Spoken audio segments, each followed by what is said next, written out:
Hey, everybody. Happy Thursday.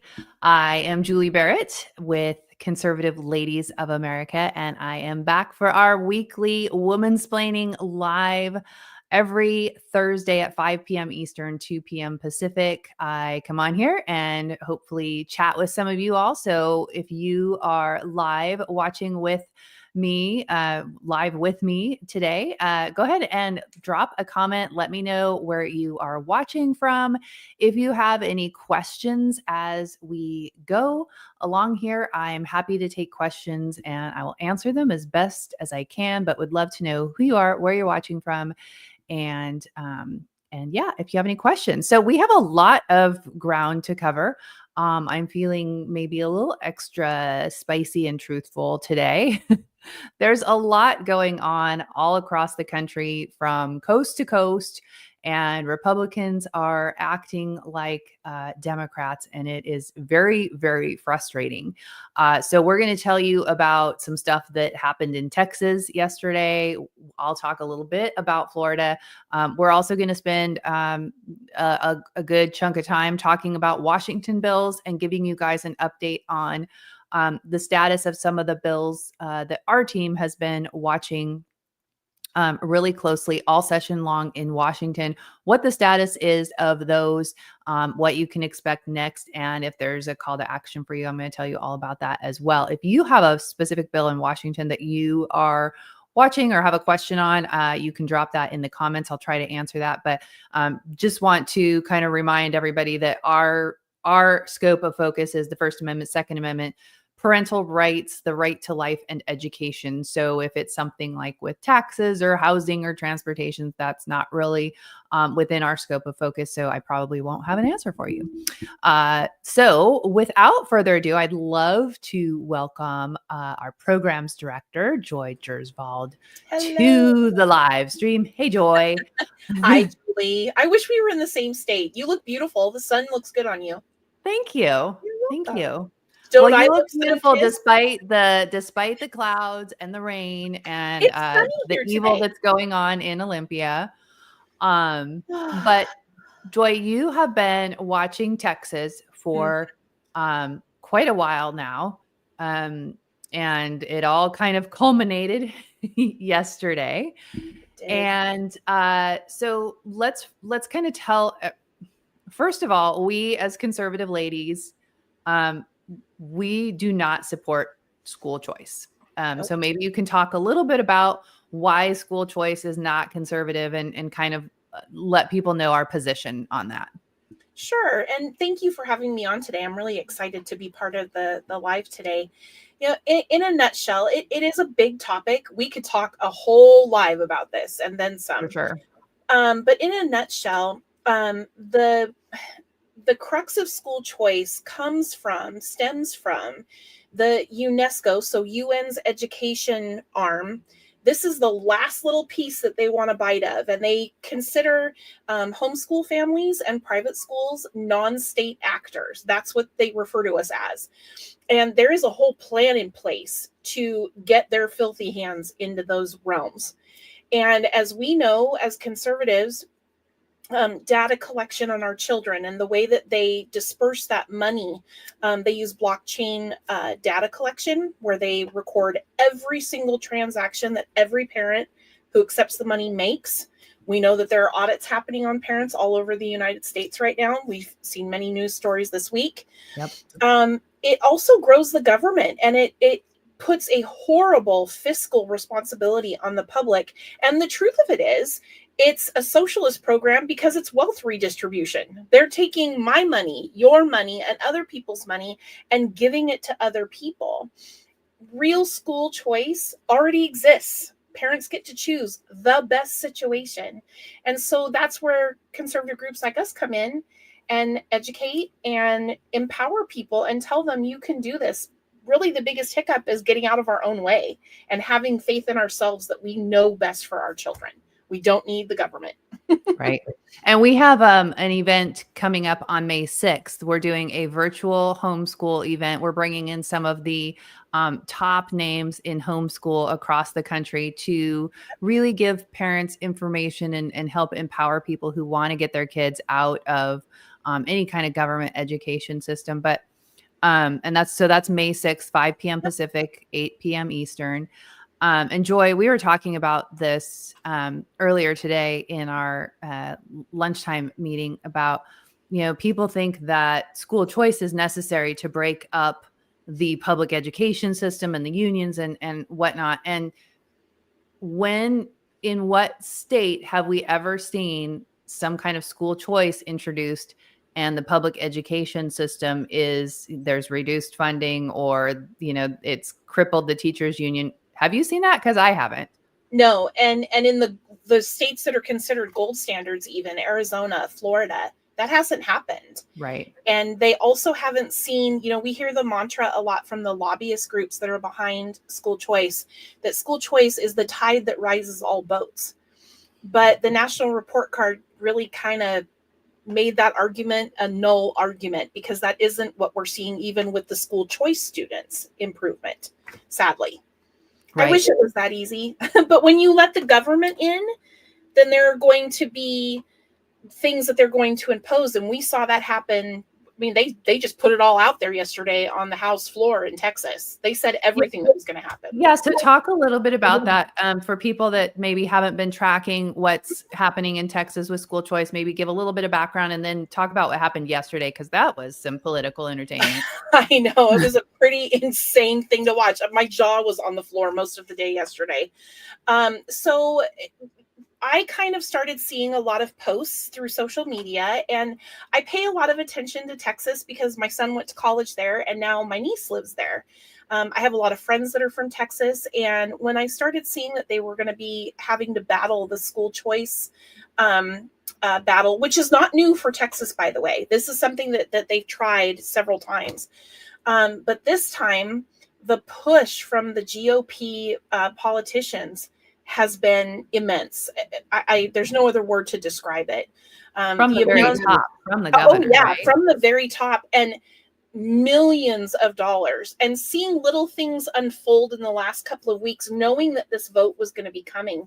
We started watching and connected with a fantastic group in Texas, the Grayson County Conservatives, and they are liberty in action, and gave us hope for ways that we could help other people in other states build those red firewalls. And they did everything that we see on the left coast, right? Canceling hearings at the very last second. Yesterday, they wouldn't let the gallery fill with the public. Right. They wouldn't live stream so that people all across Texas, clear up in the panhandle, out on their farms, who could stream it, couldn't even listen in to a live stream. And to us as conservatives, that's a huge red flag. What are you afraid of? What don't you want to hear from the people? What don't you want us to hear from you? And then, like you said, those are the same stunts that we have seen from the Washington State Democrats over the last few years. Absolutely. We've been doing Washington. Yeah, my friend in California actually was watching Texas yesterday as well, and we were texting back and forth. She goes, "Oh yeah, they do this to us all the time in California. They've even turned off the air conditioning, trying to make it so miserable that we'll get up and leave." They weren't letting people leave and use the restroom and come back for most of yesterday. It wasn't until well into the evening that our new friend Holly posted that she actually got to go use the restroom and come back. That's un-American. Right. I don't understand at all. None of us do. And yesterday, they had put the SB2 is the ESA bill that was going to be voted on in the Texas House yesterday. And it was first put on the emergency calendar for yesterday. Then it came out that it was going to be at 10 a.m. First thing on the docket. They immediately pushed it back and were playing shenanigans on the floor with the order. We see that. We see it in our, our hearings that we go to here in Washington, because really it's up to the chairperson what they want to do and how they want to run everything. The minute that debate started on the floor, you could tell it was scripted. Totally. Yeah. And very precise questions. And they were actually looking at their notes. They kept looking down. You could tell. It was And very political theater. I mean, you just watched it and you're like, this is so orchestrated. It's just gag me. it was. I felt so bad for the people of Texas. I mean, we know people that were there in the gallery that were working so that they've put everything into this, and not just because of this bill. These conservatives have been working for years to get people in public office to represent conservative values.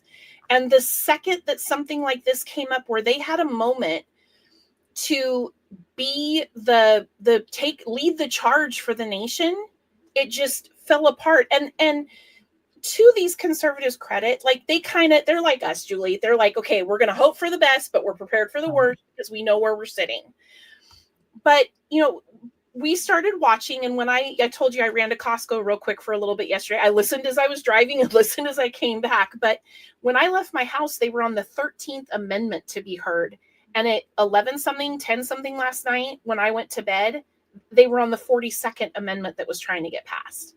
And you're in Washington. They're 2 hours ahead of you in Texas. Yeah. So, and you said they finished at 3 a.m. Yeah, at 3 something this morning, in the 3 o'clock hour is when they voted on it. And what do we know in our Democrat deep blue strongholds? The worst of the worst gets passed in the middle of the night. Yep. And the other thing that I found out during the hearing yesterday, this is kind of interesting. Yesterday was the second day of the STAR test, the state test in Texas. It was the U.S. history test yesterday. So all of these teachers who had a stake, all of these parents who had a stake, whose children were in school, they couldn't go and watch this live in Austin yesterday. Well, and who can go and stay in the Capitol until 3 a.m.? Well, yeah, I mean, I don't know. I don't know how those who stayed. I mean, we expect the vendors that, are there for curriculum and the lobbyists and that kind of thing, because they have money to make. Right. But these parents have jobs and children and families that they're trying to work for and defend. And it was a slap in the face. And I think probably one of the most telling moments for me was when one of the Democrats proposed an amendment that would say, if this passes today, it goes to the ballot. Let's let the people vote on it.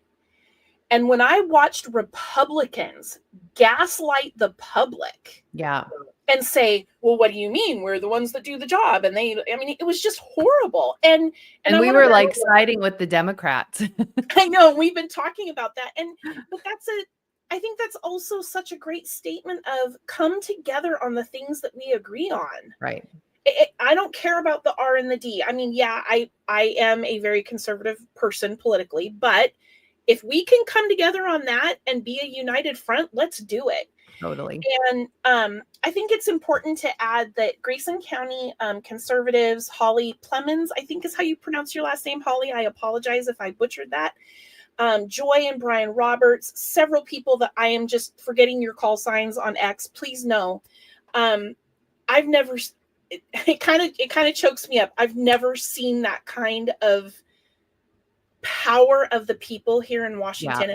And I've lived here my whole life. And I'm saying that you gave us hope, and we're very proud as an organization to have signed on to the incredible letter that Grayson County wrote to send to the legislature.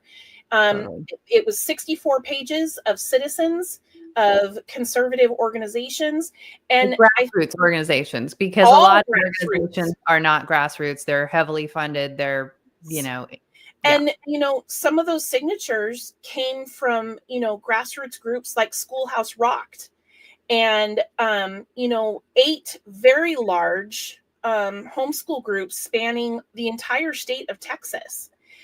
And it's incredible to me that these GOP politicians, I mean, for me, as someone who understands homeschool and the fight for it, and I used to be a classroom teacher, when the Homeschool Legal Defense Association is involved, you need to listen.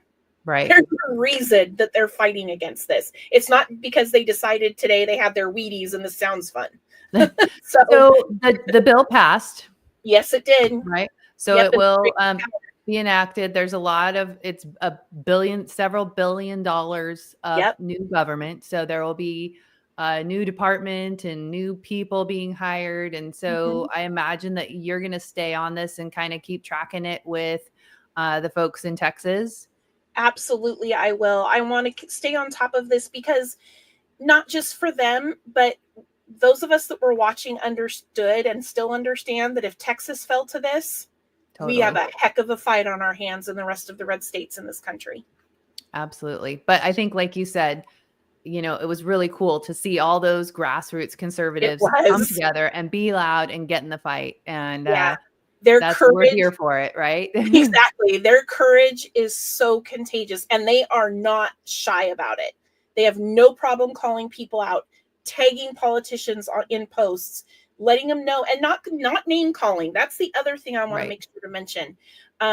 They are very professional, very precise, always with facts, and they should have been listened to. The people were very loud, Yeah. so loud about Yeah. this. Well, thank you so much for tracking that and for working with those folks and for coming on today and sharing that with everybody else. Yeah, I'm sure we'll have you back. Because sounds Joy's good. on our team. And if you want to reach Joy, it's joy@conservativeladiesofamerica.com. If it's anything education or just anything at all, you can hit Joy up and she's happy to engage with education matters or anything else Parental that we rights, deal with. anything like that. Yep. Yep. Awesome. Thank you so much, Joy. Thanks, Julie. Have a good day. See you next time. You bet. Bye. Bye. All right. So Joy is awesome. Thank you, Joy. Thank you so much for being with us. And we'll have her back. We'll keep you guys posted on what goes on in Texas. And she's watching some stuff in other places. Our whole team is kind of watching stuff in other places. Mary's got her eye on Idaho, and Leslie's looking at Utah and Arizona and Wyoming. And we're kind of all over the place. And Jeannie is herding cats, literally. So let's go into what's going on in Washington. Um, if that wasn't the Texas rhinos wasn't discouraging enough for you, let's go to Washington and see what's going on there. Hillbilly Jay wants to know what's up with the anti-gun bills, what's passed and what's not going to. So let's start off with that. That's a great place to start. Okay, House Bill 1163 was passed. It got an amendment that would push the effective date to May 1st, 2027. The bill has to be funded by June 30th of this year, or it will be null and void. So they passed it through the House. It got amended in the Senate, got passed in the Senate. So now it has to go back to the House for concurrence. And I believe that they will pass it. I believe they have figured out how they're going to fund it, or they wouldn't be passing it. I just don't see that they would do that if they didn't have if they hadn't figured out how they were going to fund it. And I think by pushing out the effective date, they can take longer to figure out the funding, or that kind of spreads it out a little bit longer. I think there's a number of other issues, implementation type of issues that they're going to have to come up with on that House Bill 1163, the permit to purchase. It's very complicated. And a number of people are like, well, wasn't this ruled unconstitutional in other places? Well, Washington Democrats don't really care about that. So they will push it as far as they possibly can until they're told they can't. And even then they'll fight back. And it seems like the Ferguson administration, even before he was governor, and if you remember with the magazine ban thing where they overturned it for like all of 18 minutes or something like that, last year.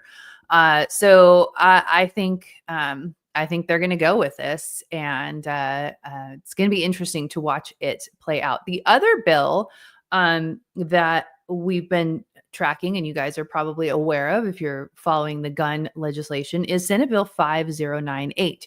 This adds to the list of sensitive places where you cannot carry a firearm.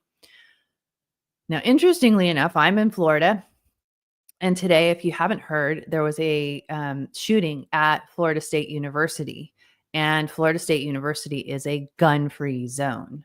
And what we all know about gun-free zones is they make for ripe targets for people who want to do bad and evil things.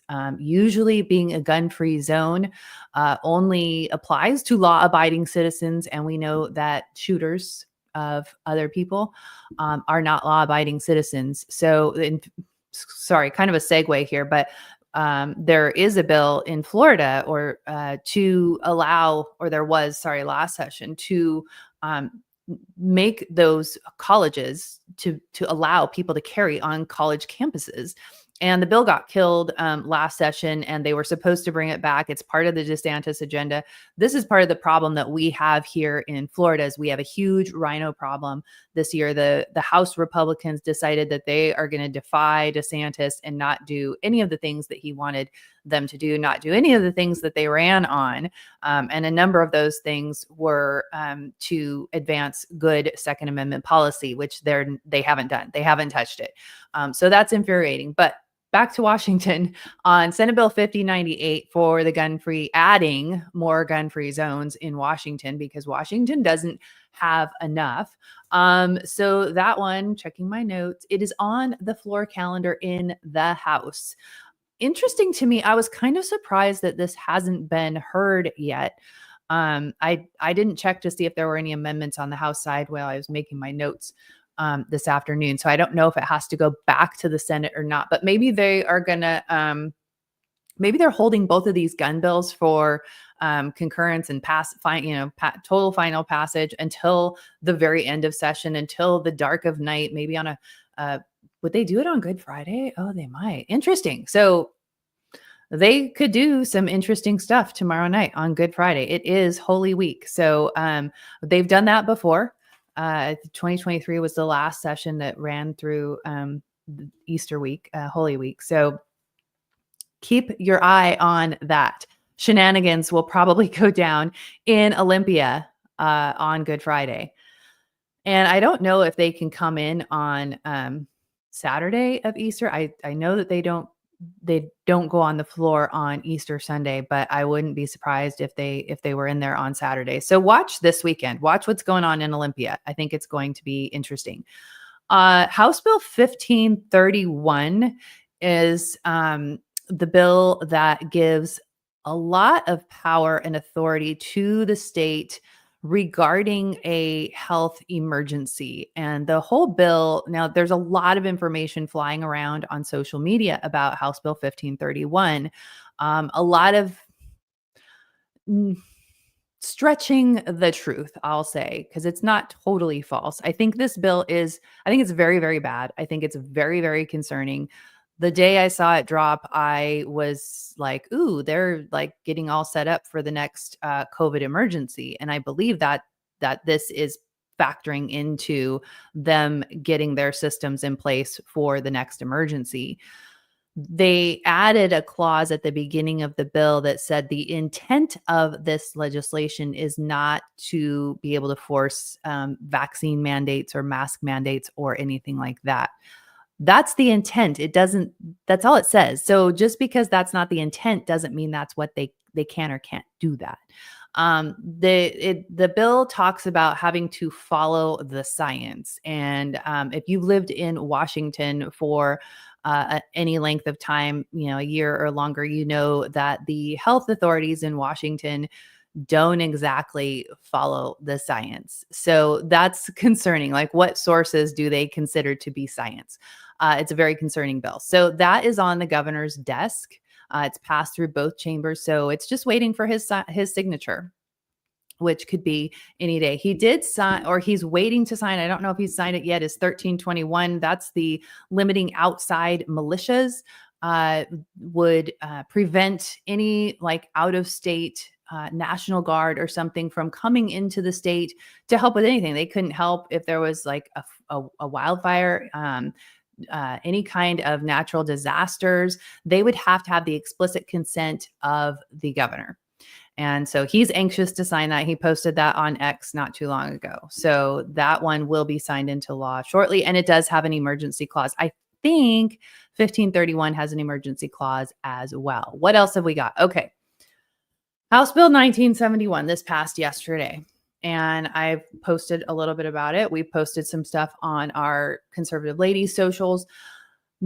This bill, my heart is really heavy on this bill. I truly, I hate the word literally, but I literally lost sleep over this bill last night.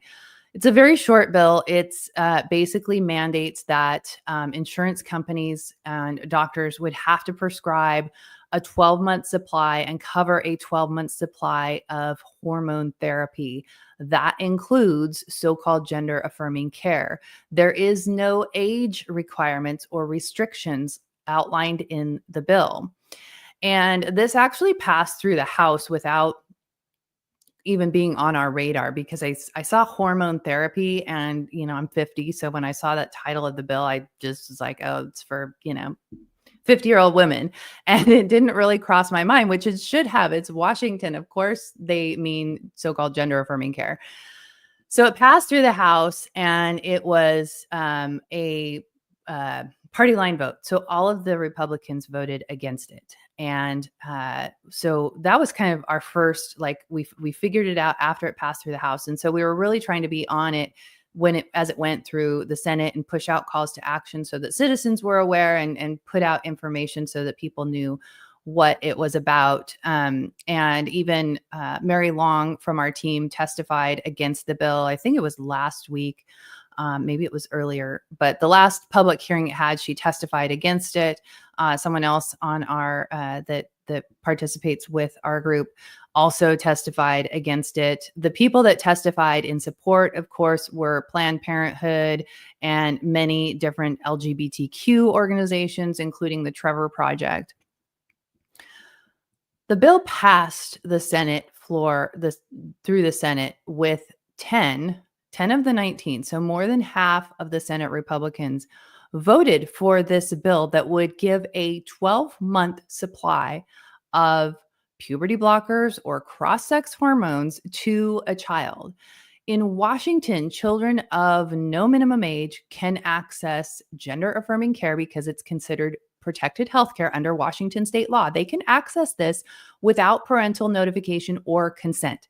So in theory, your child, 8-year-old child, could get these hormones, 12 months worth of these hormones, and you as a parent wouldn't even know about it. Now, I'm a mom. I have 4 kids. I've raised 4 kids. I can guarantee that even as adults, I'm still having to remind my kids sometimes, did you do this? Did you do that? I can guarantee that kids, most teenagers, especially younger children, if we're taught, let's, for the sake of this discussion, an 8-year-old, are they really going to know when to take the pill, how much to take the pill, or their, whatever it is, however their hormones come to them?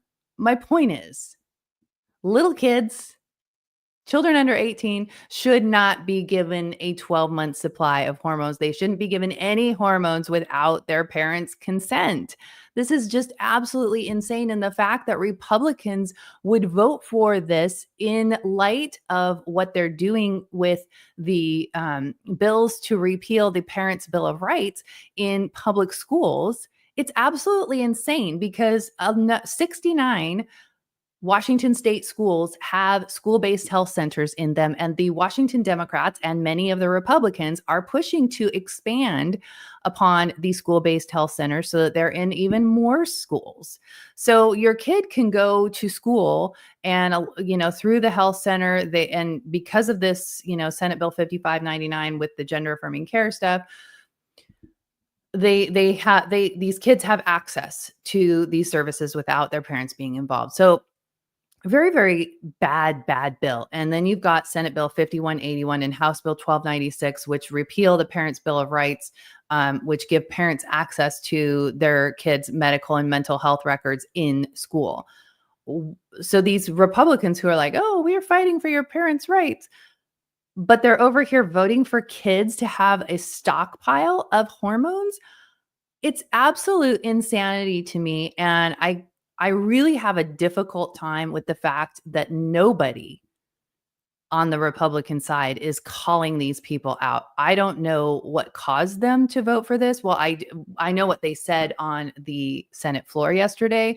One senator said he was voting for it because he has a daughter with endometriosis. I'm sure she loved that he put that on public record. Another said that he had a daughter with brain cancer, and she's on hormones for the rest of her life. And okay, that's fine. These men they're older gentlemen, so their daughters are adults, and there are ways to you don't have they kept using this excuse of if my daughter runs out of her hormones on Friday and can't get to the pharmacy until Monday, you can do mail order. We do, like, for our daughter has, several different medications, and we do mail order, and they call us 30 days before her supply is going to run out, and they ask if we want a refill. And then they contact the doctor to make sure that it gets refilled. So she never goes without her prescriptions. And there are so many ways around this, and the arguments just fall so short, and they are like, even if, like, let's say that that's a good argument. Okay, well then put an amendment on the bill that says for 18 or older. And then if the Democrats won't take your amendment for 18 or older, then you vote no on the bill, because that's a bad bill. And I'm sure that these adults can figure out different ways to get around these prescription things. It's not a problem that I have heard about being a huge big problem. So there's my rant. That's House Bill 1971, in case you missed that. House Bill 5181 and Senate Bill 5181, House Bill 1296. Those are both the bills that would repeal Initiative 2081, which they call the Parents' Bill of Rights. Those are both really bad bills. I've done a couple of pretty in-depth videos on that, so I won't go in depth on those. But they both are crossing chambers for concurrence. So Senate Bill 5181 is headed back over to the Senate. House Bill 1296 is on the calendar for concurrence in the House. I anticipate both of those are going to pass, and they both have emergency clauses on them. And I believe that both of them are going to be signed by the governor, which means if he signs it before the month is out, this could be happening in Washington public schools before the month is out. And so that is one of the reasons why, and I mentioned it when Joy and I were talking, that's why we're doing this virtual event on May 6th. It'll be on our YouTube channel. We'll stream it on Facebook. We'll stream it on X. If you are a parent of a public school child and you're really concerned about this and you're thinking there's no way I could homeschool, I encourage you to come and just listen. We're going to have Robert Bortons from Classical Conversations. I did a live stream with him back in January. We are going to have Jonathan and Adriana Prescott of Homeschool Life. They also wrote the book, Kids Don't Need School. And we're going to have Lindsay Mann from Homeschool Supply Company. We're going to bring in all these people that are known throughout the country as being some of the best people in, resources for homeschooling. We're going to bring them all in to specifically talk about how do you homeschool when you don't think you can make it work? How do you homeschool when you're in this stressful situation with your state and the school and all of that? What are the steps you need to take? How can you rearrange your schedule? What does it look like? So I hope you will mark your calendar for that. We'll try to get all of the information up on socials and on our YouTube channel, hopefully by early next week on that. But it will be May 6th, 5 p.m. Pacific, 8 p.m. Eastern. So I hope that you will join us. What did I miss? Let me look in the chat and see if anybody has. Oh, yes. Leslie put in a good point. I don't think she was making it at me, but it's something I want to say out loud because it didn't dawn on me, but she's right. She said sharing pills, but also selling pills. These kids, would they sell pills? Of course they would sell pills. What a brand new business in Washington public schools. Not sure Washington can be saved anytime soon. I agree. I do agree that Washington cannot be saved. anytime soon. I think it's going to be one of those situations where the whole thing just has to fall, and hopefully it can be rebuilt. One of the things that I see in Washington, and I notice a big difference between Washington and Florida. People don't really want to engage, and I get that it's depending on where you live in Washington, it can be difficult. I lived in Bothell, and on Tuesday in Bothell, they passed a resolution for make it a sanctuary, welcoming city for the alphabet community. And they're going to devote some police resources and training to accomplish this resolution. And there were like two people that were not on the side of the radical left that went to the meeting on Tuesday. And it was like 10 years ago that Joshua Freed, if you live in Washington, you probably remember he was a candidate for governor back in 2020. He was the mayor of Bothell, very conservative guy. And he was also the chairman of the King County GOP for a time after 2020. He now lives about 10 minutes from me in Florida. So he got out too. You'll notice that a lot of people who have been on the front lines of the fight and have seen behind the curtain aren't in Washington anymore. And there's a reason for that. But it just showed me how much my little city of Bothell, it's not so little anymore, but how far to the left it's gone. And I watched the YouTube video and it was really sad. But my point is, most people aren't willing to go to the city council meeting or go to the school board meeting or even testify on Zoom in Olympia against some of this bad legislation. And if conservatives, moderates, common sense, sane people are not willing to put a little skin in the game, you're not going to save it. And you can't go to another state and sit on your hands like you did in Washington. And that's the difference that I see here in Florida with this huge RINO legislature thing that we've got going on right now. There is an army of conservative people in Florida, just citizens like me who have been blessed to live under the DeSantis policies, have seen the good work that he has done and what has been changed in Florida under his leadership. That's what we want. I mean, that so many people came here for those types of policies. That's why we live here, is because we liked the policies that the DeSantis administration was implementing in Florida, and protecting the citizens and making sure that Florida stayed a free state. That's what the citizens want. That's what the citizens elected these legislators to do, and they're not doing it. And so there's a huge uprising of conservatives, and people are very engaged here, and they know what they have. They know they have a good thing and they want to keep it good. What I see in Washington is this, well, we're in the minority, and the Republicans, because they're in a minority, they have to make these compromises and we have to support them because it's all we've got.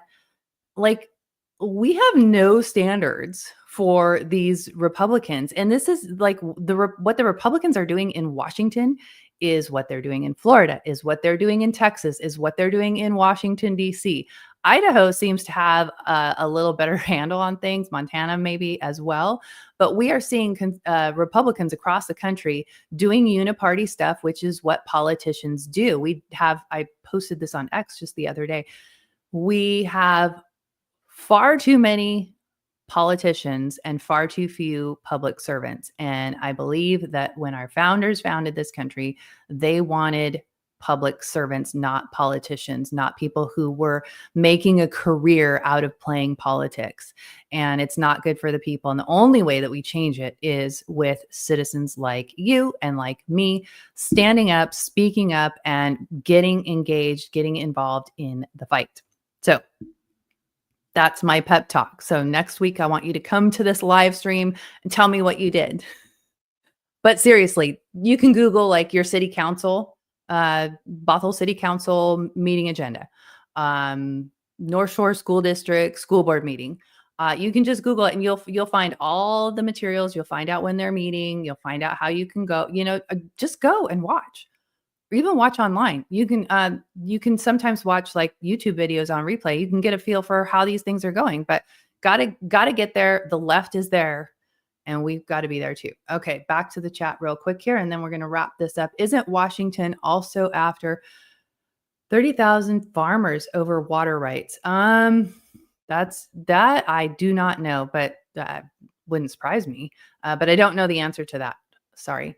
Depending on where you live, Washington is so split. We are ruled by a few bigger cities. Yes, that's true. But, you have a lot of the senators yesterday that voted on that gender affirming care bill. You had Wagoner from up in Cedro Woolley. You had Binky from the Tri Cities area. um Holy, I think he's from the Spokane area.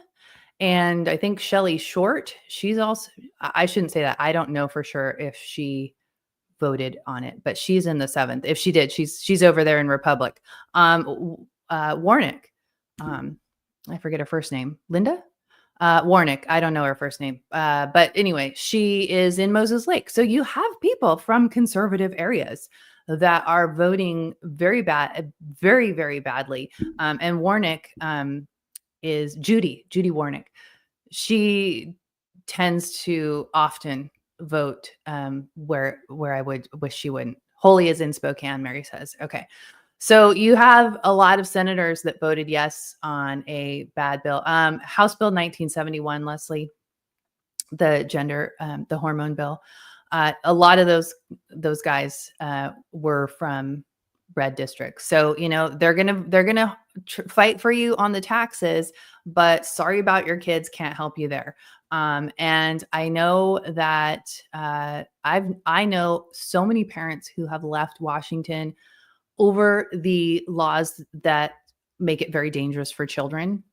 As a parent, if we like a place, we'll make the money work. We'll try to make the money work, but we won't, like, people will leave over their children before they will leave over taxes. And I think that's a mistake that the Republicans have made, because they focus more on the fiscal stuff than the family stuff. They think that they shouldn't touch the family stuff, the kids stuff, the gender ideology and all that. And here we are. So Short was a no. Okay, that's good. I kind of thought she was, so I didn't want to throw her under the bus. So Shelly Short from LD7 over in Eastern Washington is a no on House Bill 1971. We're grateful for that. All right. Well, I hope you guys got some good information today. It was great to have you join me. I am here every Thursday at 2 p.m. Pacific, 5 p.m. Eastern.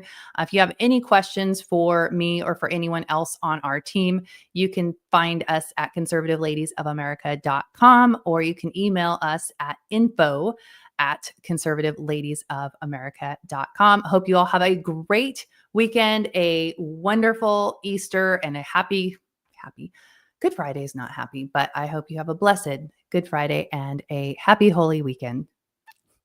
God bless. See you next week.